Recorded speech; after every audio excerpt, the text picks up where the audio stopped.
When Hollywood's most committed action icon comes face to face with the entertainment industry's most divisive political figure, and what begins as routine promotion spirals into the most brutal verbal confrontation daytime talk shows have ever broadcast. What unfolds isn't merely celebrity friction. This represents the instant Tom Cruise methodically deconstructed Jane Fonda's public persona, revealing layers of contradiction accumulated across 50 years in fewer than 20 minutes of unscripted live broadcasting. This chronicles how standard publicity transformed into legendary confrontation. This marks the encounter, proving certain historical scars refuse healing and particular realities resist permanent concealment. And this captures the exchange, leaving Hollywood's most vocal political activist entirely defenseless, embarrassed before countless viewers who witnessed, stunned as her arguments disintegrated, like tissue against flames. Before we dive into this incredible story, please hit that subscribe button and tell us in comments what you really think caused Tom Cruise to completely lose it on live television. Morning operations commenced routinely enough inside Manhattan's View broadcast facilities. Crew members navigated established protocols, fine-tuning illumination equipment and verifying audio quality with rehearsed precision. Cosmetic professionals applied finishing touches, while production coordinators validated scheduling details and segment sequences. Spectators arrived displaying typical enthusiasm, their energy amplified, knowing Tom Cruise personally would appear on stage. Tom Cruise. Even his name commanded attention. Multiple decades dominating box offices, breathtaking practical stunt work performed personally, dedication and artistic commitment achieving mythical status throughout an industry saturated with superficiality. When representatives confirmed his participation, promoting his newest blockbuster, producers virtually threw celebrations. This guaranteed viewership triumph. Nobody anticipated, nobody could have foreseen that Jane Fonda arrived prepared for confrontation that particular morning. When Tom eventually entered, applause erupted throughout the venue. He projected characteristic dynamism, that compressed intensity, never diminishing despite passing years. His expression radiated authentic warmth, greeting audiences, his attention bright with genuine excitement. He appeared impeccable, wearing precisely fitted professional attire, embodying every element of stardom, projecting supreme confidence and magnetism. Whoopi Goldberg stood welcoming him with sincere friendliness, offering firm handshakes while indicating his designated seat. Remaining hosts displayed welcoming smiles. Everyone except Jane Fonda, who remained seated, exhibiting harder-to-interpret expression. Technically speaking, her smile existed, but carried sharpness. Those familiar with her patterns, colleagues who'd worked alongside her throughout decades, might have identified that particular look, the expression of someone anticipating combat.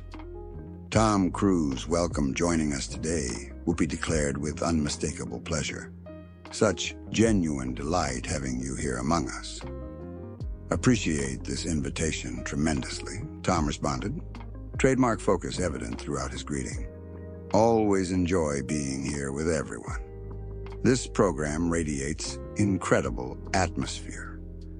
Whoopi transitioned smoothly into conversation with practiced expertise, inquiring about his latest production, the intensive preparation, the rigorous physical conditioning he'd undertaken. Tom became animated discussing the project, leaning forward, displaying that concentrated attention, making him such compelling presence, both performing and conversing. What attracts me regarding this character, he explained, his gaze burning with conviction, centers on his authentic representation. He embodies someone refusing compromise on moral foundations, regardless of personal sacrifice required. That unwavering dedication toward principles drew me toward this role. Words barely escaped his mouth when Jane Fonda launched her offensive. She'd remained positioned throughout preliminary courtesies, wearing slight smirk dancing across her features, transparently awaiting optimal striking moment. Now she advanced forward, her tone carrying unmistakable condescension. "That's fascinating, Tom," she interrupted, cutting across Whoopi's continuation question. "Because I'm genuinely curious about someone discussing righteousness so extensively when they're affiliated with an institution possessing such problematic history regarding openness and honesty." Temperature inside the studio plummeted instantly. Spectators fell completely silent, previous warmth evaporating like moisture on scorching pavement.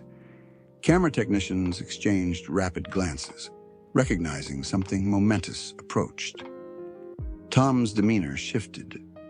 That friendly promotional expression flickered momentarily, briefly enough for attentive observers noticing before he recovered composure.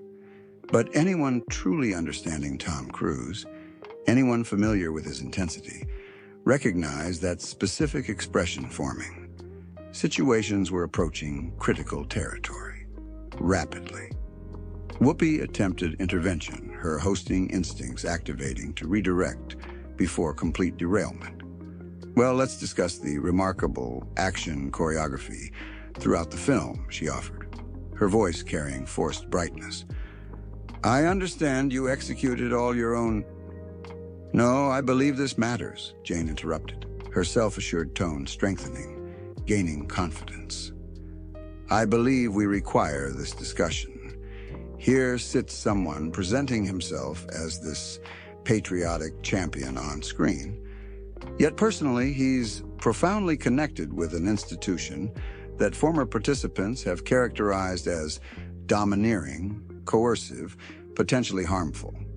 Don't you believe audiences deserve some transparency about that, Tom? Don't you believe they deserve reality? Reality demands more than convenient omissions." The studio audience achieved absolute silence now. Proverbial pins dropping would echo. Remaining hosts shifted uncomfortably within seats, transparently wishing for alternative locations across the planet. Joy Behar appeared ready to vanish beneath furniture. Even Whoopi, typically unshakable, displayed genuine concern regarding trajectory. But Tom Cruise maintained complete composure. Instead, he executed something catching everyone completely unprepared, something establishing the tone for everything following. He began laughing. Not nervous deflection or defensive chuckling designed avoiding uncomfortable inquiries. This represented genuine laughter, profound and nearly amused, as if Jane had delivered the most ridiculous statement he'd encountered in years. The sound reverberated through tense studio atmosphere, completely contradicting the environment. "Jane," he stated, shaking his head gradually, and something resembling sympathy colored his expression. "I must acknowledge, this probably represents the most hypocritical statement I've heard in an extensive time." Jane's confident demeanor wavered slightly. This clearly wasn't the response she'd anticipated. She'd arrived prepared for battle, expecting defensiveness, anger, perhaps stammering justification attempts. Laughter and hypocrisy accusations weren't scripted. "Pardon me," she responded, her voice elevating an octave, surprise evident throughout her tone. Tom's bearing was transforming now, that Hollywood polish beginning stripping away, revealing something harder underneath, something more dangerous. When he spoke again, his voice remained steady, but carried an edge becoming more pronounced with each statement. "You want discussing questionable institutions and transparency?" he questioned, leaning forward marginally. "You want discussing people presenting themselves as one thing while being something completely different, privately?" He paused, allowing the question hanging momentarily before delivering the strike. Jane, you literally journeyed to North Vietnam during active warfare where American soldiers were perishing. You posed for propaganda imagery with adversaries. You provided aid and encouragement to people holding American prisoners of war. And now, his voice carried genuine incredulity. Now you want sitting here lecturing me about patriotism, about honesty, about transparency? The studio erupted into uncomfortable murmuring. Several spectators gasped audibly.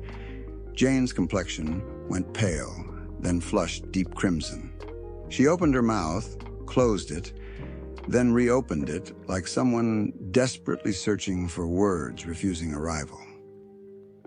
That was a different era, she finally managed, stammering, her earlier confidence completely shattered. That was about attempting to end a senseless conflict that was destroying lives. A different era, Tom repeated slowly, his intensity escalating in that manner, making his performances so captivating, so impossible, ignoring.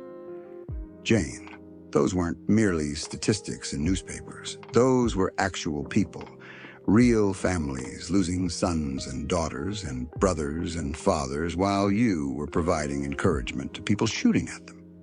He leaned back marginally, his attention never leaving her face.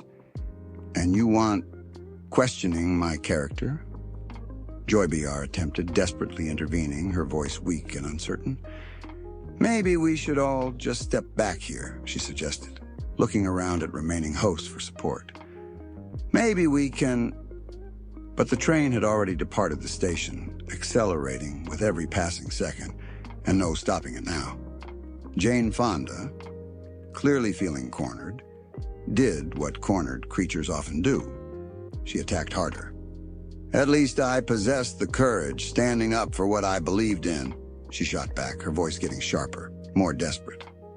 At least I wasn't hiding behind some cult-like institution that controls every aspect of my existence and tells me what to think and how to act. That was the moment everything changed. Tom Cruise's entire demeanor transformed in an instant. The Hollywood charm, the promotional smile, the friendly movie star persona, all of it vanished like smoke. What emerged in its place was something much more intense, much more dangerous. This wasn't the smooth, media-trained celebrity anymore. This was someone who had just been pushed too far, and everyone in the studio could feel the shift. Cult-like institution, he repeated slowly, his voice dropping to almost a whisper. And somehow that whisper was more terrifying than any shout could have been. The studio seemed to lean in collectively, straining to hear every word. Jane, let me tell you something about courage. Real courage. Not the Hollywood version, not the publicity stunt version, but actual courage. He paused and the silence was suffocating.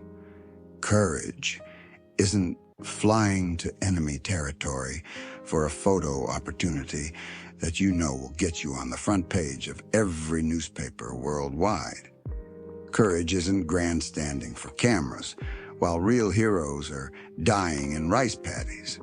Courage is taking responsibility for your actions and living with the consequences, something you've apparently never learned how to do. The audience was completely frozen now. Even camera operators seemed afraid to move, as if any sudden motion might break whatever spell was holding this moment together.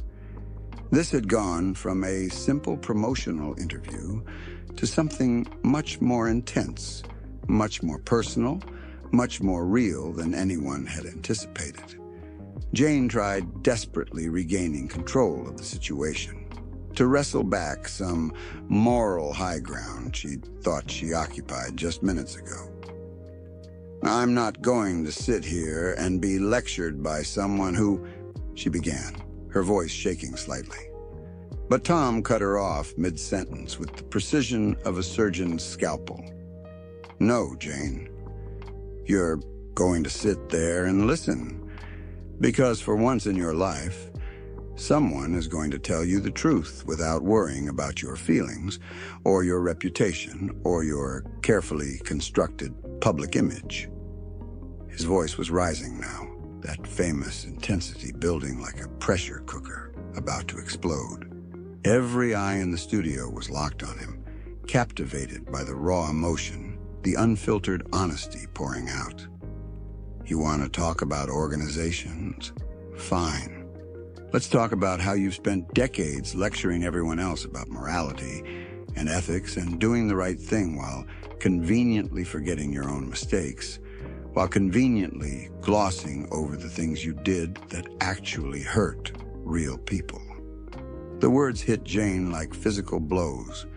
You could see her recoil slightly in her chair, her confident facade cracking more with each passing second, pieces falling away to reveal something much more fragile underneath. But Tom wasn't finished. He was just getting started. You know what really bothers me about people like you, Jane? He continued, leaning forward with that laser focus that made him such a compelling actor, such a powerful presence. You think that because you apologize once or twice in some carefully crafted PR interviews that somehow magically erases the damage you did. You think that because you've reinvented yourself as this feminist icon, this activist for progressive causes, everyone should just forget that you gave aid and comfort to people who were literally torturing American prisoners of war. Whoopi Goldberg made one more desperate attempt, steering the conversation elsewhere, to salvage something from this disaster. Tom, maybe we could talk about your upcoming projects, she suggested, her voice strained with the effort of maintaining professionalism. I know you have some exciting things in the works. But Tom ignored her completely. His attention was laser-focused on Jane Fonda, who was now looking genuinely shaken. Her hands trembled slightly as they gripped the armrests of her chair. Her face had gone pale again, all the earlier fire and righteousness drained away. And the worst part, Tom continued relentlessly, the absolute worst part of all of this is that you've never really owned up to what you did. Not really. You've made excuses. You've rationalized it. You've tried to reframe it as youthful idealism or political activism or whatever helps you sleep at night. But you've never just said, I was wrong, I hurt people, and I'm truly deeply sorry for the pain I caused. Jane's hands were definitely trembling now as she reached for her water glass, her earlier bravado completely evaporated. I have apologized, she said weakly, her voice barely above a whisper. I've said many times that I regret. Regret? Tom interrupted, his voice cutting through her words like a knife through butter. You regret it? Like it was some minor social misstep? Like you accidentally wore the wrong dress to an award show? He leaned even further forward, his intensity ratcheting up another notch. Jane, do you have any idea, any concept whatsoever of what it was like for the families of those prisoners to see you smiling and laughing with their captors? Do you understand the betrayal those soldiers felt when they saw those photographs? When they realized that someone from their own country, someone famous and influential, was giving propaganda victories to the people who were torturing them? The cameras kept cutting between their faces, capturing every micro-expression, every moment of tension and emotion. Jane looked like she wanted to disappear into her chair, to sink through the floor and escape this nightmare. Tom looked like he was just hitting his stride, building towards something even more devastating. But here's what really gets me, he continued, his voice building in intensity again. After all of that, after all the damage you caused, after all the pain you inflicted on real people and real families, you have the audacity, the sheer, breathtaking audacity, to sit here and attack my beliefs, my choices, my integrity. You came in here with your talking points all prepared, ready to make me look bad on national television, ready to score cheap points with your political base." He paused, letting that sink in, letting the weight of his words settle over the studio like a heavy blanket. "You want to talk about organizations that control people? You've been controlled by your own ego and your desperate need to be seen as relevant for so long that you completely lost touch with basic human decency." Joy Behar finally found her voice, though she sounded uncertain, almost apologetics. "Tom, I think you're being a little harsh here," she said, though her tone suggested she wasn't entirely convinced of her own words. Tom turned to her with that same intense stare, and Joy actually leaned back slightly in her seat. "Joy, let me ask you something," he said, his voice deadly serious. "If someone in your family had been captured in Vietnam and they were being tortured day after day, and they somehow managed to survive and come home broken and traumatized, how do you think they would feel about Jane's little publicity stunt? Would you tell them they were being too harsh for being angry about it?" Now the question hung in the air like a challenge, like a gauntlet thrown down. Joy opened her mouth to respond, seemed to realize she didn't have a good answer, and closed it again. The silence stretched uncomfortably, thick with tension, before Tom turned back to Jane. "You know what the real tragedy is here, Jane?" His voice had softened slightly, but it had lost none of its intensity, none of its cutting edge. "You could have been a real force for good. You had a platform. You had influence. You had the ability to make a genuine difference in people's lives." He shook his head slowly, and there was something almost sad in the gesture. "But instead of using that power responsibly, you chose to become a symbol of everything that's wrong with celebrity activism. You chose personal publicity over genuine principle. You chose self-promotion over actual service." Jane finally found some of her voice again, though it was noticeably weaker, more defensive than before. "That's not fair," she protested, her words lacking conviction. "I've spent my entire life fighting for important causes. Women's rights, environmental issues, social justice." "Fighting for causes," Tom repeated, and there was mockery in his voice now, bitter and cutting. "Jane, showing up at a few rallies and making speeches isn't fighting. You want to know what fighting really is?" He leaned forward again, his eyes blazing.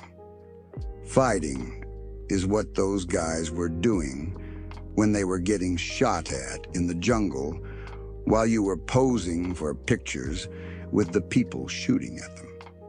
Fighting is what those families were doing when they kept believing, kept hoping their sons and husbands would come home while you were giving propaganda victories to the enemy. That's fighting. What you do is performance art. Performance art masquerading as activism fools nobody." The studio audience was completely captivated now, hanging on every word. This wasn't just a celebrity disagreement anymore. This was a genuine confrontation between two completely different worldviews, two completely different understandings of courage and principle and responsibility. And everyone in the room could feel the weight of it, the significance of this moment. Jane tried a different approach, attempting desperately to regain some moral high ground, to find some angle that might give her an advantage. "At least I've evolved," she said, her voice gaining a bit of strength. "At least I've grown from my mistakes, learned from them. Can you say the same?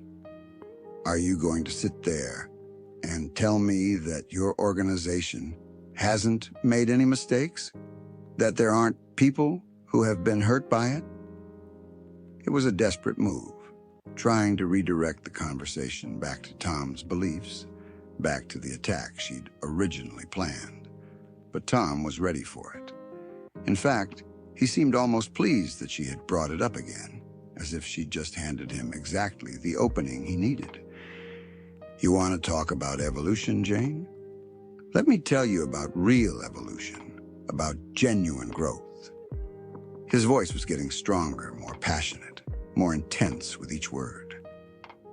Evolution is taking responsibility for your actions without making excuses for them.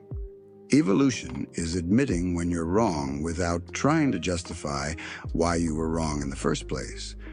Evolution is understanding that some things can't be undone, can't be taken back, and the best you can do is try to live better going forward. He was on a roll now, the words pouring out with conviction and power. But what you've done isn't evolution. It's image rehabilitation. You've spent decades trying to rewrite history, trying to make people forget what you really did, trying to position yourself as some kind of wise elder stateswoman who learned valuable lessons from her youthful mistakes. Tom shook his head firmly. But wisdom isn't about learning to spin your failures better, Jane. It's about understanding the true cost of those failures. It's about recognizing the real human damage you caused and carrying that weight with humility. Jane was looking genuinely distraught now, all her defenses stripped away. "You don't know what you're talking about," she said, her voice barely above a whisper, tears beginning to form in her eyes. "You don't know what it was like back then. The pressure, the confusion, the confusion?" Tom shot back immediately, his voice sharp as a razor. "Jane, let me clear up any confusion for you. When your country is at war and your countrymen are dying, you don't fly to the enemy capital and pose for the propaganda photographs. That's not confusing. That's not complicated. That's basic human decency. That's fundamental loyalty. That's common sense." He paused for a moment, seeming to gather himself, and when he spoke again, his voice was quieter, but somehow even more intense than before. The entire studio leaned in to catch every word. "You know what really bothers me about this whole conversation, Jane? It's not just what you did 50 years ago.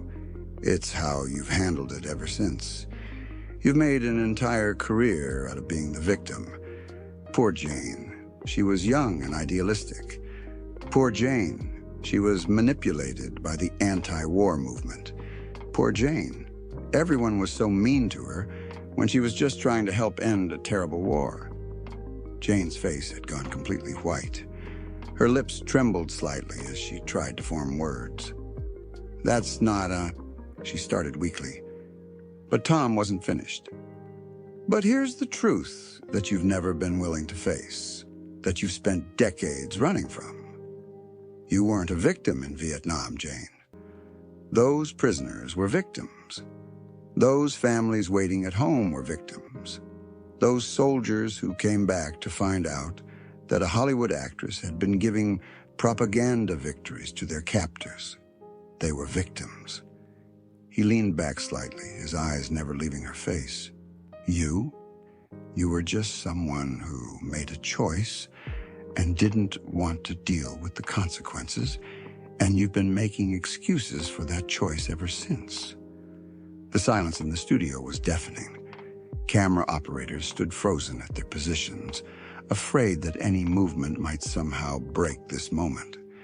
Sound engineers monitored their equipment with unusual intensity, making sure not to miss a single syllable.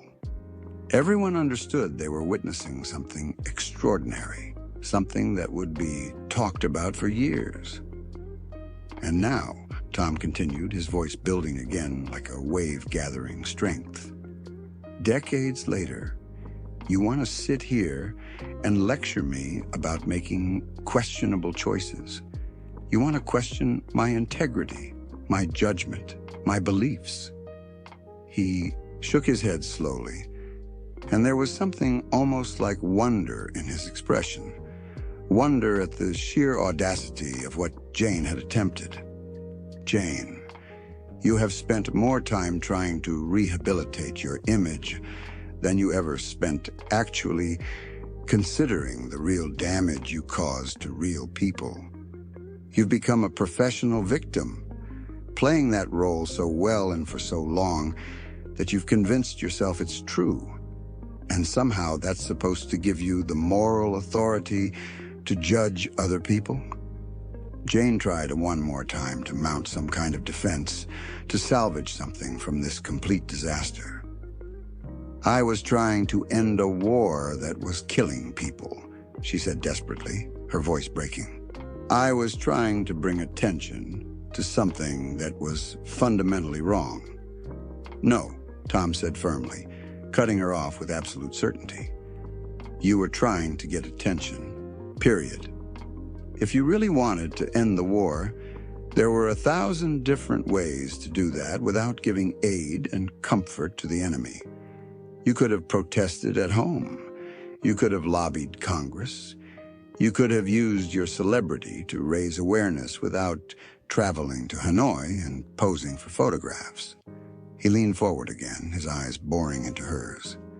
But those ways wouldn't have gotten you on the front page of every newspaper in the world, would they? They wouldn't have made you the center of the story, and that's what you really wanted, to be the star of your own political drama, regardless of who got hurt in the process. The accusation hung in the air like a thunderbolt. Jane looked like she had been physically struck. Her mouth opened and closed several times, but no words came out. Tears were flowing freely down her face now, her carefully applied makeup beginning to run. You want to know the difference between your choices and mine? Tom pressed on relentlessly, showing no mercy. My choices, my beliefs, my commitments, they're about trying to help people, trying to make things better, trying to contribute something positive to the world. Your choice in Vietnam was about making yourself the center of attention in someone else's tragedy. And that's exactly what you're trying to do here today. Whoopi made one last desperate attempt to restore some semblance of control to her show. Maybe we should all take a breath here, she suggested weakly, looking around at the other hosts for support. Maybe we need to... But Tom was in full flow now, and there was absolutely no stopping him. You know what I find most telling about this whole exchange, Jane? His voice carried a note of genuine disappointment now, mixed with the anger and intensity. You started this conversation by attacking my beliefs, my choices, my integrity. You came in here with your talking points all prepared, ready to make me look bad on national television, ready to score cheap political points. He paused, letting the moment stretch. But the instant someone turned the spotlight back on, the moment someone asked you to account for your own actions and your own choices, you completely fell apart. Your whole righteous crusade collapsed like a house of cards. Another pause, even more devastating than the first. And that tells me everything I need to know about your character. It's easy to throw stones when you think you're standing on the moral high ground. It's a lot harder when someone reminds you that your own house is made of glass. Jane looked absolutely devastated. Her earlier confidence, that self-righteous certainty with which she'd launched her attack, was completely gone, replaced by something that looked almost like shame. She seemed to shrink into her chair, unable to meet Tom's gaze or face the cameras, or even look at the other hosts. And here's what really makes me sad about all of this, Tom continued, his voice softening slightly, but losing none of its intensity, none of its power. You could have used this moment differently, Jane. You could have acknowledged your past mistakes honestly and with genuine remorse. You could have shown some humility. You could have used your platform to actually help people instead of just attacking them to make yourself feel morally superior. He shook his head slowly. But instead, You chose to come in here and try to tear someone else down to make yourself feel better about your own failures. And that's just sad. The camera captured Jane's face in that moment, and it was painfully clear that something inside her had broken. The fight was completely gone. She looked like someone who had just realized that all her carefully constructed defenses, all her rehearsed justifications, all her decades of image rehabilitation had crumbled in a matter of minutes on live television. That's what people like you never understand, Tom said, his voice now carrying a tone of genuine disappointment mixed with pity. Real strength isn't about attacking other people to make yourself look good. Real courage isn't about tearing others down to build yourself up. Real integrity is about owning your mistakes honestly and trying to do better, not about spending decades making excuses and pointing fingers at everyone else. Joy Behar made a weak, half-hearted attempt to defend Jane, though her heart clearly wasn't in it. Jane has done a lot of good work over the years, she said, her voice uncertain. She's supported important causes. Tom turned to her with that same penetrating stare that had been focused on Jane. Has she? He asked, and the question carried real weight. Or has she just done a lot of work that makes her look good? Because there's a big difference, Joy. There's a fundamental difference between actually helping people and just appearing to help people for the cameras. He turned back to Jane, who was now staring at her hands in her lap, tears falling silently onto her dress. Jane, I want you to think about something. When you go home tonight, when you're alone with your thoughts, I want you to ask yourself one honest question. He paused, and the silence was absolute. In all these years, in all these interviews, in all these public appearances, where you've talked about your mistakes in Vietnam and expressed your regrets, have you ever, even once, thought about those prisoners and their families as real people rather than just obstacles to your image rehabilitation? The question landed like a physical blow. Jane visibly flinched, her shoulders hunching as if she'd been struck. For a moment, it looked like she might actually break down completely, might dissolve into sobs right there on camera. Because that's what this is really about, Tom continued mercilessly, not giving her a moment to recover. This isn't about politics or organizations or who's right and who's wrong about the war or anything else. This is about basic human empathy. This is about understanding that your actions have consequences for real people, not just for your career or your reputation or your place in history, but for actual human beings who suffered because of the choices you made. He leaned back in his chair, his point made, his case closed. So before you come after anyone else, before you question anyone else's choices or integrity or beliefs, maybe you should spend some serious time examining your own. Maybe you should figure out whether you're actually trying to help people or just trying to make yourself feel better about the things you've done wrong. The silence stretched on for what felt like an eternity. Jane sat there completely defeated, unable to respond, unable to move, unable to do anything but stare at her hands and let the tears fall. The other host looked around desperately, clearly hoping someone else would figure out how to end this nightmare, how to recover from this complete disaster. Finally, after what felt like hours, but was probably only 30 seconds, Whoopi found her voice. She cleared her throat and looked directly into the camera, her professional mask barely concealing her distress. Well, she said, her tone strained and unnatural. This has certainly been an interesting conversation. Tom, thank you for being here with us today. But Tom Cruise wasn't quite done. He had one more thing to say, one final blow to deliver. He looked directly into the camera with that intensity that had made him one of the biggest movie stars in the world, speaking not to the host, but to the millions of viewers watching at home. The truth is, people can attack my beliefs, my choices, my lifestyle all they want. That's their right. But at the end of the day, I can sleep at night knowing that I've never betrayed my country. I've never given aid and comfort to enemies who were torturing American prisoners. And I've never spent decades making excuses for inexcusable behavior. He paused, letting that sink in. And I think that's a pretty good place to start any conversation about integrity or character or doing the right thing.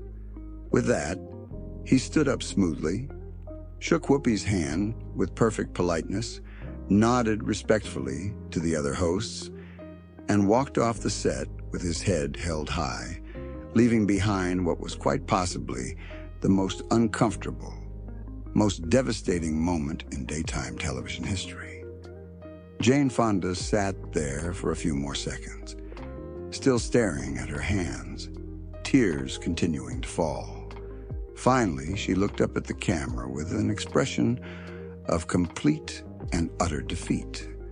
The woman who had started the interview ready for battle, loaded with talking points and righteous indignation, had been absolutely dismantled, and everyone watching, in the studio, in the control room, in millions of homes across America, knew it. The cameras finally cut to commercial, but the damage was done.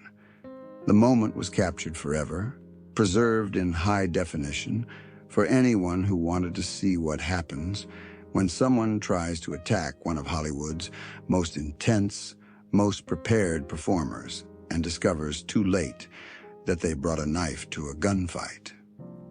What started as a routine promotional interview had become something else entirely. A master class in how to defend yourself without losing your composure. A demonstration of how to turn an attack back on an attacker, and a reminder that some wounds from history never fully heal, no matter how much time passes or how many apologies are offered. The question that lingered after the show ended, that dominated social media and news coverage for days afterward, was simple. Did Tom Cruise go too far? Or did he simply say what millions of Americans had been thinking for decades but were too polite to voice? Whatever the answer, one thing was absolutely certain. If you enjoyed witnessing this moment of raw truth and unfiltered confrontation, make sure to hit that like button and subscribe to Briefing Bureau for more stories that cut through the noise and deliver what really happened. What do you think? Was this justice finally served, or a bridge too far? Drop your thoughts below.